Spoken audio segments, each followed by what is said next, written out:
கார்த்திகை பொரி சாமி கும்பிட எப்படி ரெடி பண்ணலான்றத பார்க்கலாம் வாங்க.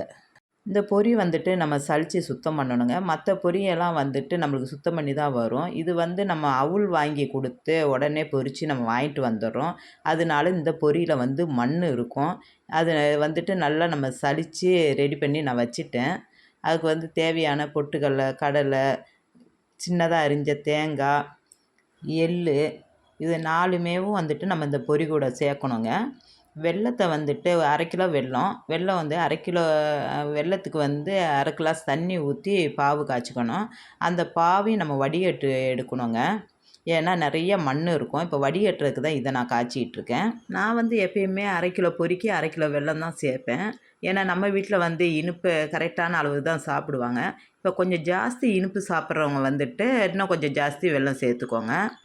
பாவு ரெடி ஆகுறதுக்குள்ளே நான் வந்துட்டு இப்போ ஒரு கடாய், வெறும் கடாய் வச்சு அந்த கடாயில் வந்துட்டு இப்போ இந்த பொட்டுக்கடலை, கடலை எல்லாத்தையுமே வறுக்க போகிறேங்க. இது வந்து வறுத்து தாங்க சேர்க்கணும். வறுத்து சேர்த்தா தான் கொஞ்சம் மொறுமொறுப்பாக நல்லா இருக்கும். அதனால நான் பொட்டுக்கடலை எல்லாத்தையுமே வறுத்துடுவேன். எல்லாத்தையுமே நல்லா வறுத்துடணுங்க. வறுத்துட்டா கொஞ்சம் நல்லா இருக்கும். அதுக்காக தான். இந்த தேங்காயும் அதே மாதிரியே வறுக்கணும். எள்ளு வந்து வறுக்கும்போது கொஞ்சம் அது வெடிக்கும். அந்த சவுண்டு வரும்போதே இறக்கிடுங்க. கருக விட்டுடாதீங்க. ஏன்னா இதில் லைட்டாக இப்படி செஞ்சாலே போதும். ரொம்ப நேரம் போட்டு இது வறுக்கணும்னு தேவையே கிடையாது எள்ளுக்கு. அந்த இப்பயே அது வெடிக்க ஆரம்பிச்சிருச்சு. அதனால நானும் அதை இறக்கிட்டேன். அதுக்கப்புறம் தேங்காய் இருக்குது. இந்த தேங்காயையும் கொஞ்சம் நல்லா கலர் வர்ற அளவுக்கு தேங்காய் மாற்ற கொஞ்சம் நல்லாவே வருங்கங்க. வறுக்க வறுக்க தான் தேங்காய் நல்லா டேஸ்ட்டாக வரும். அந்த கலரும் மாறுங்க. அதுக்காக தான்.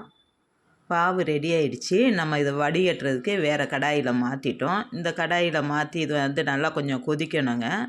கொதித்ததுக்கப்புறம் அந்த நம்ம கம்பி பதம்னு சொல்லுவாங்களா, ஒரு கம்பி பதம் மட்டும் வந்தால் போதுங்க. வந்ததுக்கப்புறம் இந்த நம்ம வறுத்து வச்சது எல்லாத்தையுமே அது கூட சேர்க்குறோம். சேர்த்துட்டு அப்படியே பொரியும் போட்டு கிண்டி இறக்குறது தாங்க. இது கிண்டி இறக்கியாச்சுன்னா பொரி ரெடி. சாமி கும்பிட பொரி ரெடி ஆகிடுச்சுங்க. இந்த ஊரில் எல்லாருமே இந்த பொரி வச்சு தாங்க சாமி கும்பிடுவாங்க. இந்த பொரி இல்லாமல் யாருமே சாமி கும்பிட்றது கிடையாது. அதனால தான் நாங்களும் இதை செஞ்சு வச்சு தான் சாமி கும்பிடுவோம்.